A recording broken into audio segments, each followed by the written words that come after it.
Haleluya, puji Tuhan saudara. Salam sejahtera di dalam nama Tuhan Yesus Kristus untuk saudara dimanapun saudara berada. Kita mengucap syukur boleh kembali beribadah online pagi hari ini.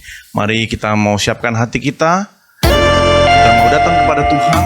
Kita mau datang kepada hadirat Tuhan. Karena di dalam hadirat Tuhan kita boleh merasakan kekuatan kita kembali. Kekuatan kita boleh diperbaharui oleh Tuhan Yesus. Terima kasih Bapa. Terima kasih Tuhan, kami mau datang kepada Engkau pagi hari ini. Saat ini ku datang dalam hadirat-Mu, ku pandang wajah-Mu tersenyum penuh kasih. Ucapkan selamat pagi Bapa terkasih. Terima kasih berkat-Mu sepanjang hari ini. Glory, haleluya. Glory, haleluya. Haleluya, glory, haleluya, glory, haleluya, glory, haleluya, glory, haleluya, haleluya. Haleluya. Dan saat ini kami datang kepada Engkau. Saat ini ku datang dalam hadirat-Mu, ku pandang wajah-Mu tersenyum penuh kasih. Ucapkan selamat pagi Bapa terkasih. Terima kasih berkat-Mu sepanjang hari ini.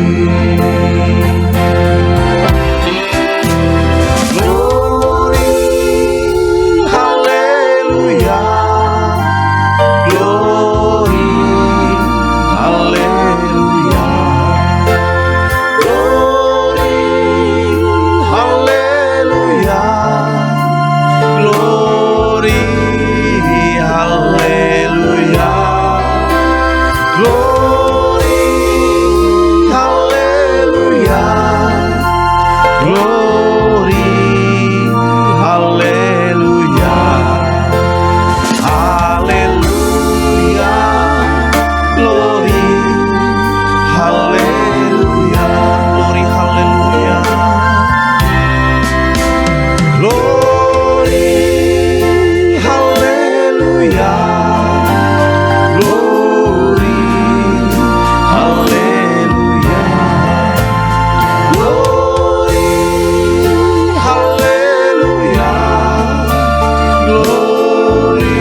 bagi Engkau di tempat yang maha tinggi Tuhan. Glory bagi Engkau Tuhan di sorga Bapa. Terima kasih Tuhan Yesus, karena Engkau begitu baik bagi kami Tuhan. Engkau begitu baik dalam kehidupan kami Bapa.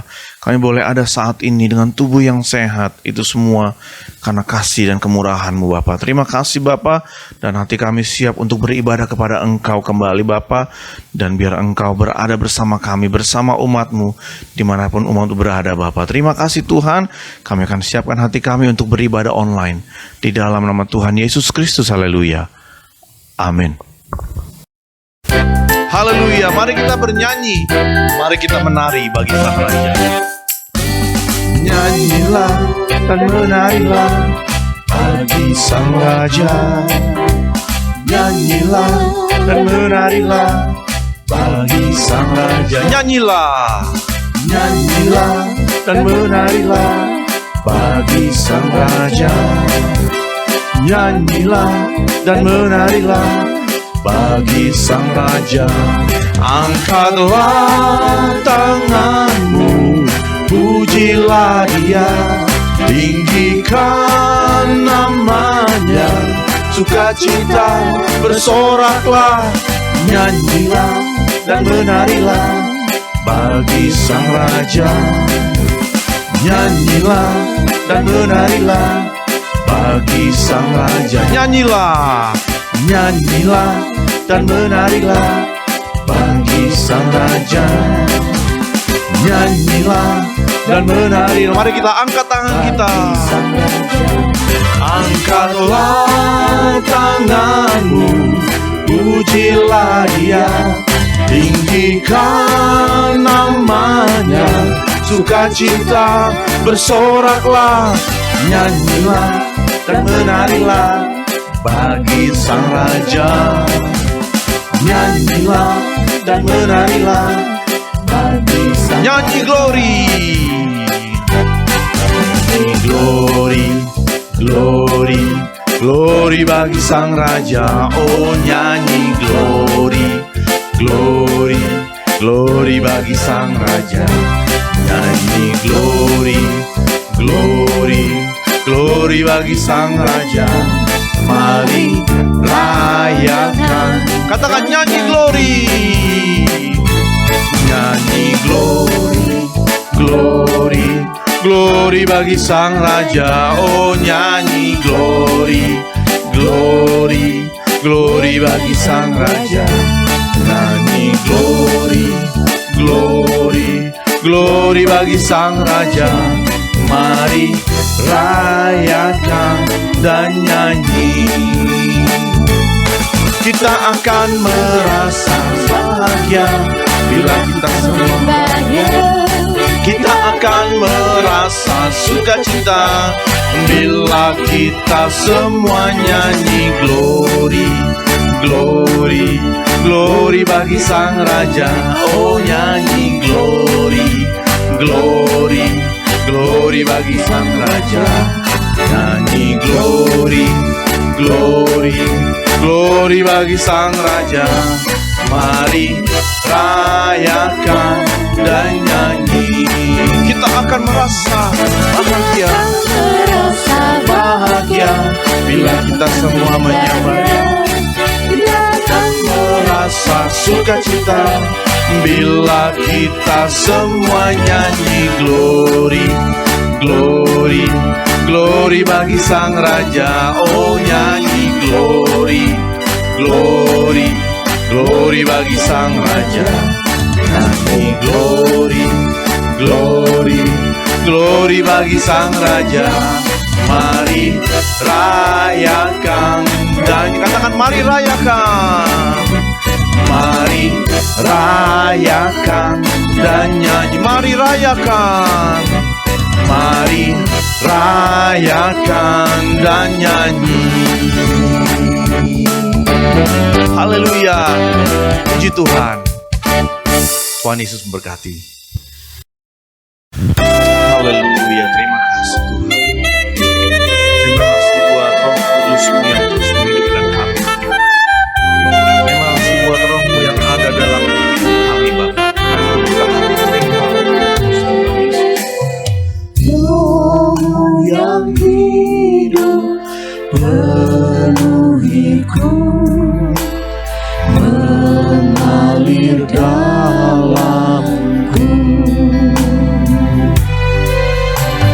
Jiwaku tenang bersamamu dalam naunganmu.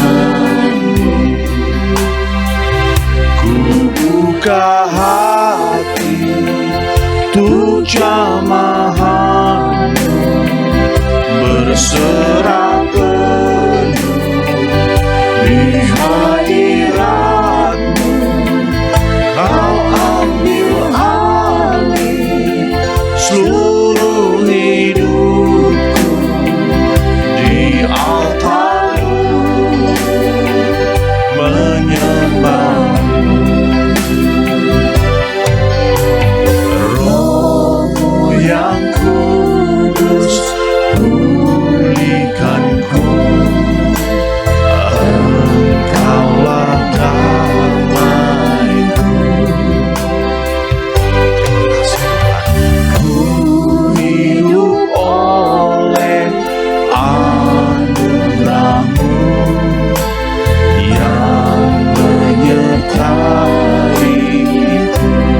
Kami buka hati kepada Engkau, buka hati untuk jamahan-Mu, berserah penuh di hadirat-Mu. Kau ambil alih seluruh hidupku di altar-Mu,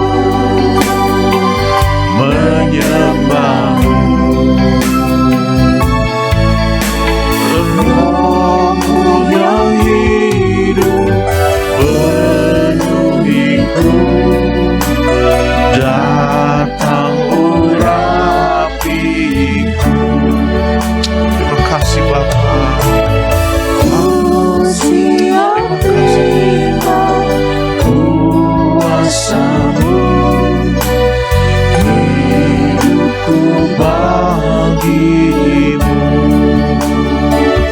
Ku buka hati untuk jamahan-Mu, berserah penuh di hadirat-Mu. Terima kasih Bapa. Terima kasih Tuhan.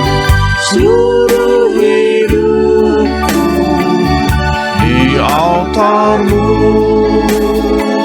menyembahmu.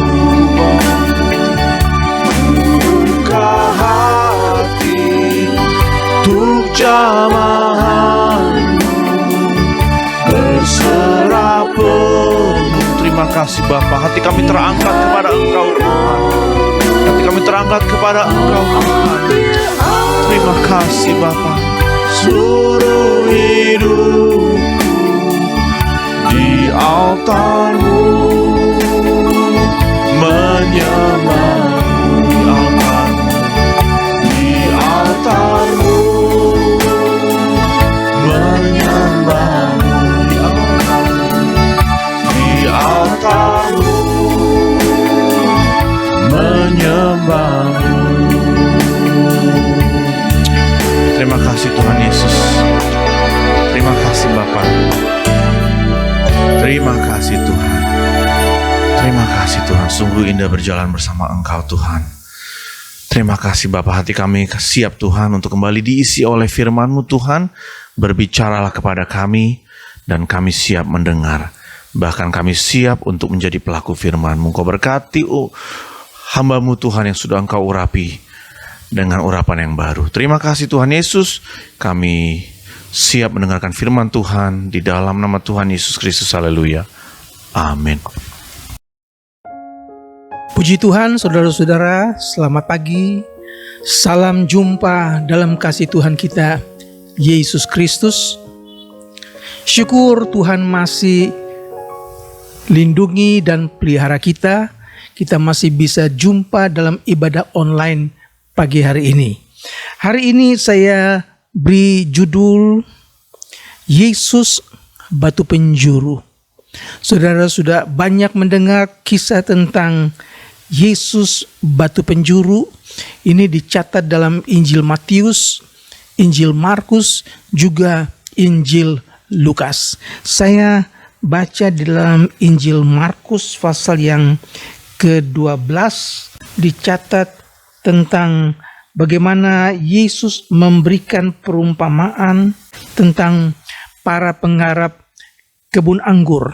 Ayat yang pertama, lalu Yesus mulai berbicara kepada mereka dalam perumpamaan, adalah seorang membuka kebun anggur dan menanam pagar sekelilingnya. Ia menggali lubang tempat memeras anggur dan mendirikan menara jaga. Kemudian ia menyewakan kebun itu kepada penggarap-penggarap, lalu ia berangkat ke negeri jauh. Saudara-saudara, apa yang dimaksud dengan kebun anggur ini merupakan satu perumpamaan, karena kebun anggur itu sudah biasa di Israel, di banyak dari perjanjian lama terkenal dengan kisah-kisah tentang kebun anggur. Misalnya dalam kitab Yesaya diceritakan tentang nyanyian tukang kebun anggur. Pasal yang ke-5, saya senang kisah ini. Aku hendak menyanyikan nyanyian tentang kekasihku. Nyanyian kekasihku tentang kebun anggurnya. Kekasihku itu mempunyai kebun anggur di lereng bukit yang subur. Ia mencangkulnya dan membuang batu-batunya dan menanamnya dengan pokok anggur pilihan. Ia mendirikan menara jaga di tengah-tengahnya. Ia menggali lubang tempat memeras anggur. Lalu dinantinya supaya kebun itu menghasilkan buah anggur yang baik. Tetapi yang dihasilkannya ialah buah anggur yang asam. Ini adalah salah satu contoh tentang kisah pohon anggur. Nah, dalam perjanjian baru pun Yesus memberikan satu perumpamaan tentang para penggarap kebun anggur, dan ini ditujukan kepada bangsa Yahudi khususnya dan kepada para imam-imam, para pengajar ahli-ahli Taurat, karena mereka itu telah keras hati, telah membatu, menolak terang dunia. Yesus memberikan perumpamaan supaya mereka yang melihat mereka tidak nampak, mereka yang mendengar mereka tidak mengerti, dan percuma untuk mengajar lagi mereka tentang kebenaran karena hati mereka sudah keras. Nah, menanam pagar sekelilingnya berarti Tuhan sudah mengasingkan mereka supaya mereka tidak berbaur dengan bangsa-bangsa lain, dan ia menyewakan kebun anggur itu kepada penggarap-penggarap, yaitu kepala-kepala pemimpin rohani bangsa Yahudi. Itu tercatat juga dalam Maliaki 2 ayat 7, Yehezkiel 34 ayat 2, dan Injil Matius pasal 23 ayat 2 dan 3. Nah, ketika musim panen telah tiba, maka pemilik kebun anggur menyuruh hambanya datang kepada para penggarap-penggarap kebunnya yang menyewa kebun itu untuk meminta hasil yang menjadi bagiannya. Tetapi apa yang terjadi, saudara-saudara, ketika hamba itu sampai di kebun anggur, maka para penggarap itu memukulinya. Bahkan mereka suruh dia pergi tanpa membawa hasil apa-apa. Saudara-saudara, pemilik kebun anggur kemudian menyuruh hamba berikutnya datang kepada para penggarap. Apa yang terjadi? Sama. Hamba ini juga dipukuli. Bahkan dikatakan hingga luka di kepalanya dan mereka mempermalukan dia. Mereka tidak memberikan hasil panen anggur, tapi hamba ini dipukuli dan dipermalukan. Kemudian pemilik kebun anggur ini masih sabar. Dia mengirim lagi hamba berikutnya. Saudara-saudara, ternyata hamba yang berikut ini bukan hanya dianiaya, tapi dia malah dibunuh dan dibuang keluar kebun. Saudara-saudara, pedih memang pemilik kebun anggur. Masih ada satu lagi yang dia ingin utus, yaitu anaknya sendiri, anak yang kekasih. Dia pikir kalau anaknya sendiri yang datang kepada mereka, mungkin mereka akan segan, mereka akan menghormati anak pemilik kebun anggur ini. Tetapi apa yang terjadi ketika penggarap-penggarap melihat anak pemilik kebun anggur itu datang, maka mereka mulai sehati untuk membunuh anak pemilik kebun anggur itu, supaya karena dia ahli waris sudah mati, maka kebun anggur itu akan menjadi milik mereka. Saya ingat ketika Yusuf dijual oleh saudara-saudaranya karena mereka cemburu kepada Yusuf. Saudara-saudara Yusuf dengki kepada Yusuf, maka Yusuf pun mau dihabisi mereka, tapi akhirnya mereka jual Yusuf kepada pedagang Ismaili. Yusuf itu juga merupakan gambaran dari Yesus Kristus. Dia yang tidak bersalah, tapi dia dianiaya, bahkan dia mau dibunuh oleh saudara-saudaranya sendiri. Dalam Kisah pasal yang ke-7 ayat yang 51, hai orang-orang yang keras kepala dan yang tidak bersunat hati dan telinga, kamu selalu menentang Roh Kudus sama seperti nenek moyangmu.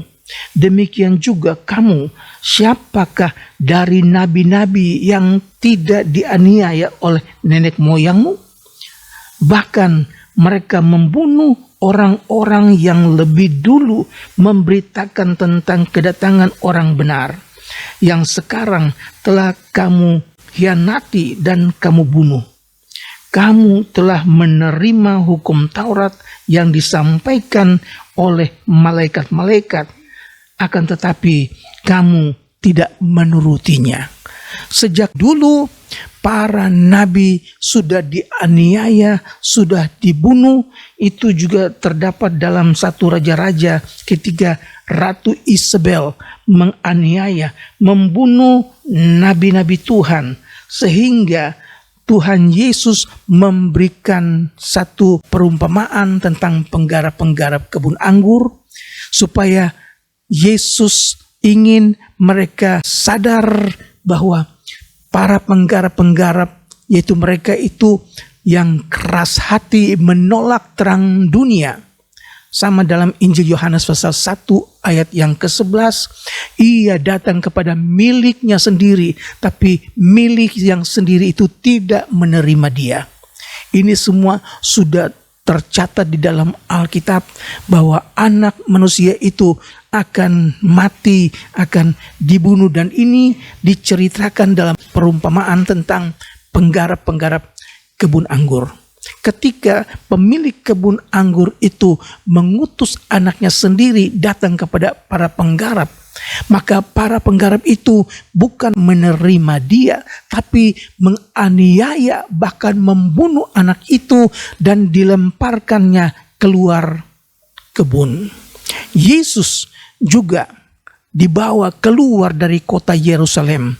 Dia dianiaya, dia menderita, bahkan akhirnya dia dibunuh, dia disalibkan di Bukit Golgota. Semua ini adalah gambaran yang Tuhan Yesus berikan tentang pemilik kebun anggur dan para penggarap-penggarap kebun anggur. Dalam Mazmur 118 ayat 22, batu yang dibuang oleh tukang-tukang bangunan telah menjadi batu penjuru.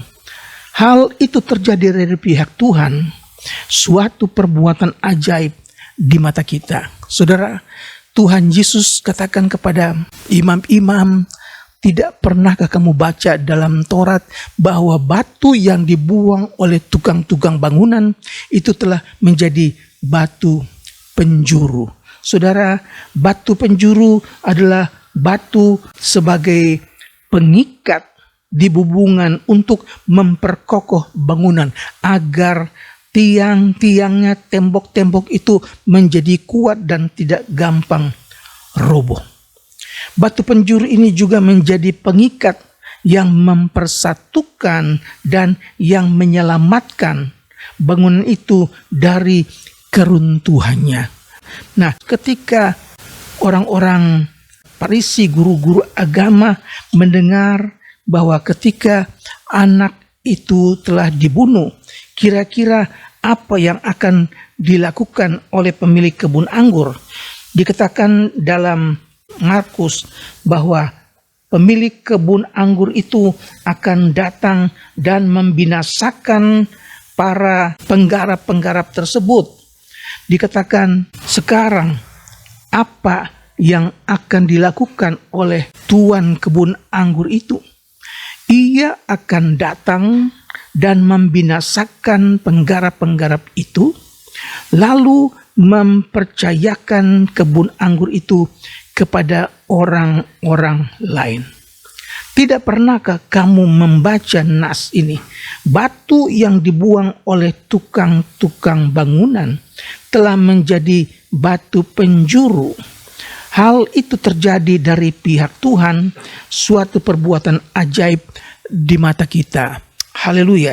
Yesus menceritakan perumpamaan yang juga telah dicatat dalam kitab Mazmur dalam Taurat bahwa batu yang telah dibuang oleh tukang-tukang bangunan telah menjadi batu penjuru. Dia yang menjadi batu pengikat yang menyelamatkan dari reruntuhan, saudara-saudara. Dan dalam Injil Lukas dikatakan setelah mereka membunuh anak dari pemilik kebun anggur, dikatakan ayat 18 Injil Lukas pasal 20, barang siapa jatuh ke atas batu itu, ia akan hancur, dan barang siapa ditimpa batu itu, ia akan remuk. Lalu ahli-ahli Taurat dan imam-imam kepala berusaha menangkap dia pada saat itu juga, sebab mereka tahu bahwa merekalah yang dimaksudkannya dengan perumpamaan itu. Tetapi mereka takut kepada orang banyak.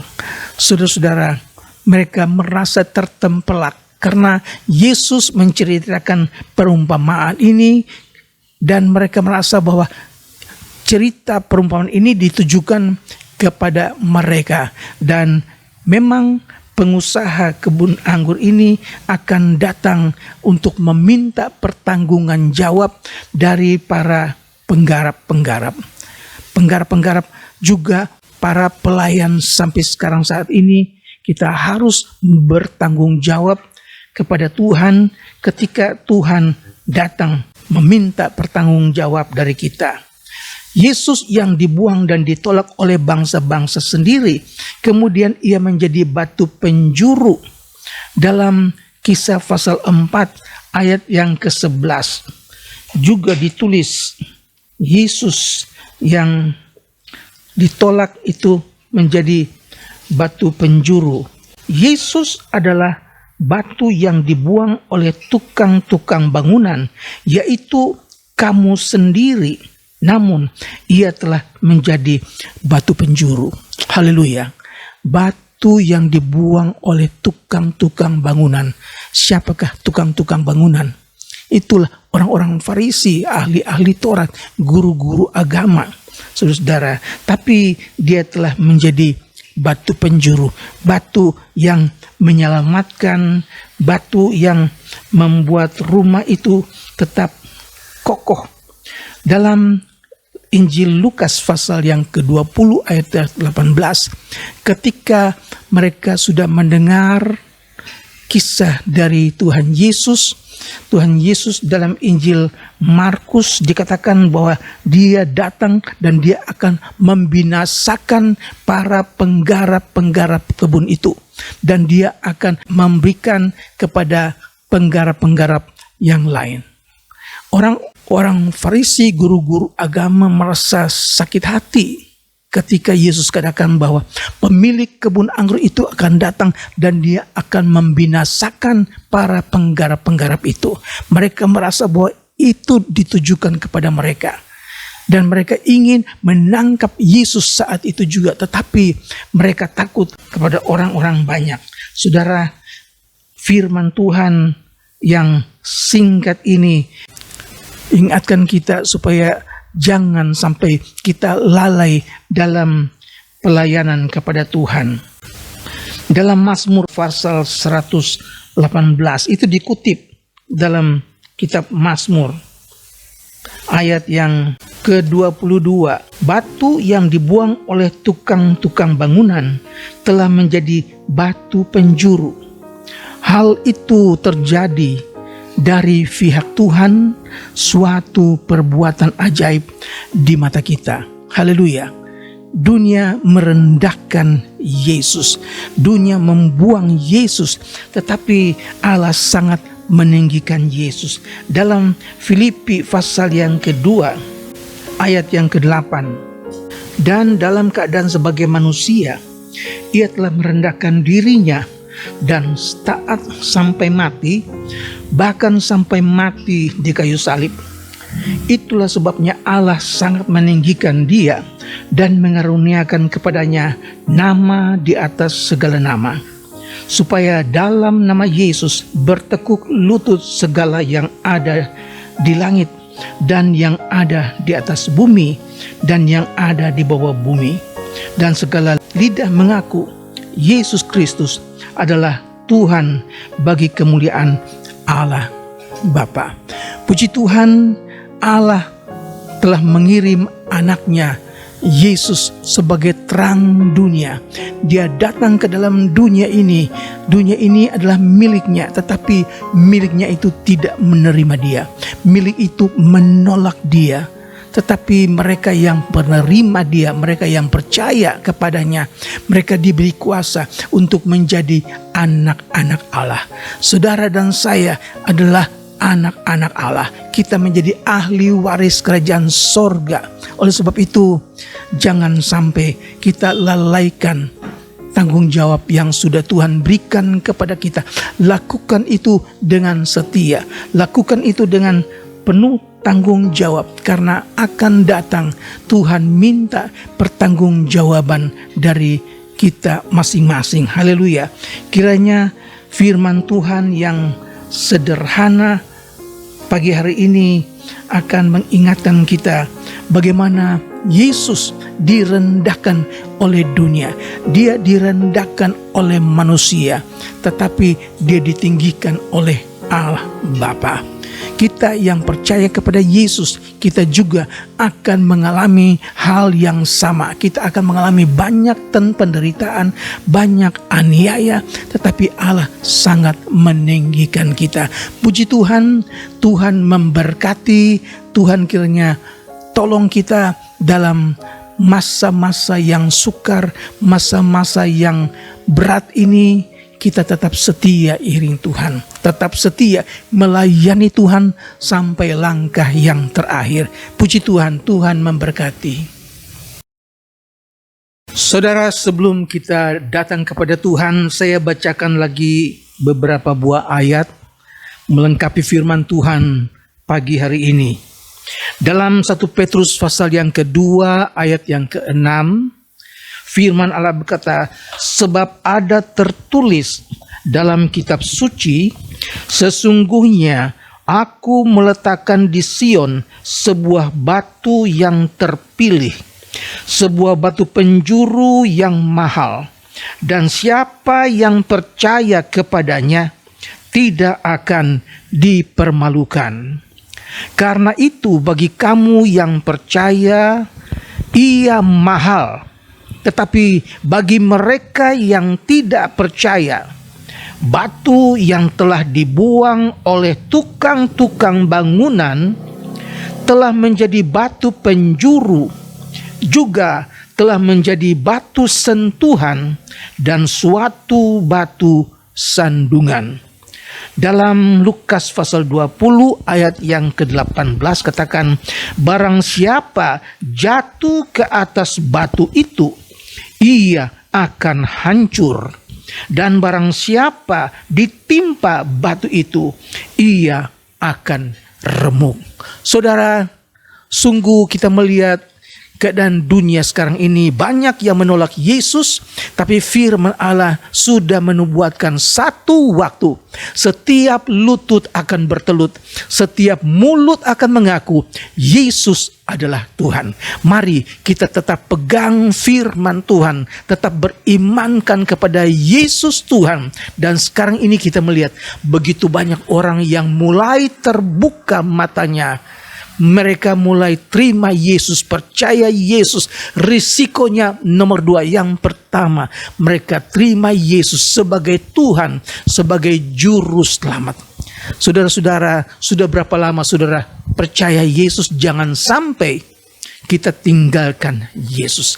Jadilah seperti hamba-hamba yang setia, diutus kepada para penggarap. Mereka pergi, mereka dilukai, mereka dianiaya, bahkan dibunuh. Tetapi hamba-hamba itu tetap setia.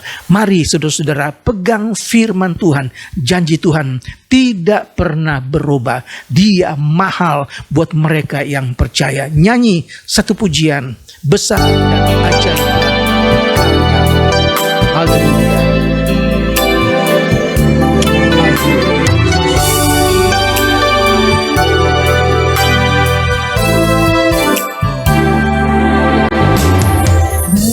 Dan ajaiblah karyamu, adil dan benarlah jalanmu, Raja segala bangsa yang maha kuasa, mulia nama, Besar dan ajaib. Haleluya. besar dan ajaiblah karyamu, adil dan benarlah jalanmu, Raja segala bangsa yang maha kuasa, mulia namamu. Amin. Haleluya. Layaklah segala bangsa sujud kepadamu,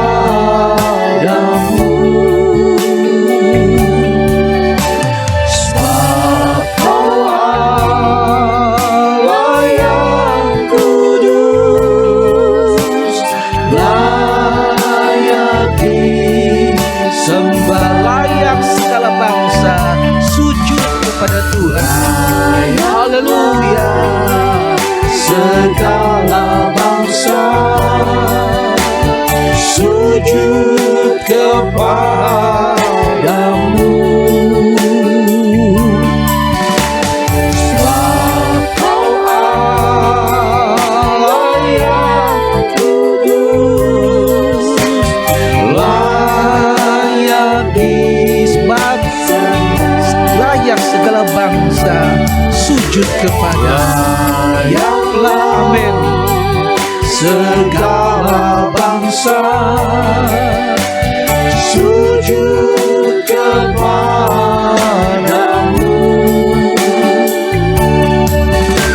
sebab Kau Allah yang kudus, layak disembah. Haleluya. Haleluya. Haleluya. kasih ya Tuhan, kami diberkati dengan firman-Mu. Kami percaya Tuhan, apa yang sudah Engkau beritakan melalui firman-Mu pagi hari ini, itu menjadi kekuatan bagi kami. Hidup kami ada di dalam tangan Tuhan. Oleh sebab itu, melalui firman yang sudah ditaburkan pagi hari ini, membuat kami makin dekat kepadamu Tuhan. Jangan sampai kami menjadi goyah, biar iman kami makin melekat kepadamu Tuhan. Dunia membuang Engkau, dunia menghina Engkau, bahkan dunia membunuh Engkau. Tapi kami percaya, dan firman-Mu katakan bahwa mereka yang percaya Engkau itu mahal, Engkau itu berharga, karena Engkau sudah menyediakan tempat yang luar biasa buat kami nikmati bersama-sama Engkau pada suatu waktu nanti. Terima kasih Tuhan Yesus, buat pagi hari ini kami sudah mendengar firman-Mu dan kami sudah diberkati, kami sudah dikuatkan. Percaya Engkau tidak berubah, tidak lama lagi Engkau akan datang kembali, mengangkat kami untuk tinggal bersama-sama dengan Engkau selama-lamanya. Terpujilah nama-Mu Yesus, teruslah bekerja di dalam kami, teruslah berfirman di dalam kami ya Tuhan. Hidup kami ada dalam tangan-Mu. Terpujilah nama-Mu Yesus, terpujilah Engkau kekal selama-lamanya. Kami berdoa Tuhan Yesus buat umat-Mu yang dalam keadaan sukar, mungkin dalam keadaan sakit, dalam keadaan kelemahan jasmani, mungkin juga mereka goncang dalam imannya Tuhan. Tapi kami berdoa dalam nama Yesus, Engkau teguhkan mereka, kuatkan mereka. Yang sakit Engkau sembuhkan dalam nama Yesus. Terpujilah nama-Mu kekal selama-lamanya. Kami berdoa buat bangsa kami Indonesia, buat Bapak Presiden dan Bapak Wakil Presiden, staf menteri, seluruh jajaran pemerintah. Engkau berkati ya Tuhan. Terima kasih buat pagi hari ini. Kami serahkan hidup kami ke dalam tangan Tuhan, dan kami percaya kami sudah diberkati. Nama Tuhan dipuji, nama Tuhan yang dibesarkan. Saudaraku sekalian, terimalah berkat dari Allah Bapa, kasih dan kemurahan dari Tuhan kita Yesus Kristus, penyertaan, persekutuan, pertolongan Roh Kudus menyertai saudara sekalian hari ini sampai Maranatha, Yesus datang kembali, di dalam nama Tuhan Yesus Kristus. Haleluya. Amin. Puji Tuhan. Tuhan memberkati. Haleluya, puji Tuhan saudara. Terima kasih buat saudara yang sudah mengikuti kebaktian online pagi hari ini. Dan biarlah kita menerima berkat pagi hari ini. Terlebih firman Tuhan yang mengingatkan kita, yang mengajarkan kita bahwa Yesus Kristus adalah batu penjuru buat kita. Batu penjuru saudara merupakan dasar yang teguh. Dasar iman kita adalah Yesus Kristus. Dan firman Allah mengajarkan kalau kita mengandalkan Yesus sebagai batu yang teguh, sebagai batu penjuru itu, kita tidak akan dikecewakan. Dan hidup kita akan diberkati secara melimpah. Puji Tuhan. Terima kasih. Dan kiranya Tuhan Yesus menyertai saudara mulai hari ini dan sampai selama-lamanya. Dan ingat saudara, tetap mengikuti protokol yang berlaku. Tuhan Yesus memberkati.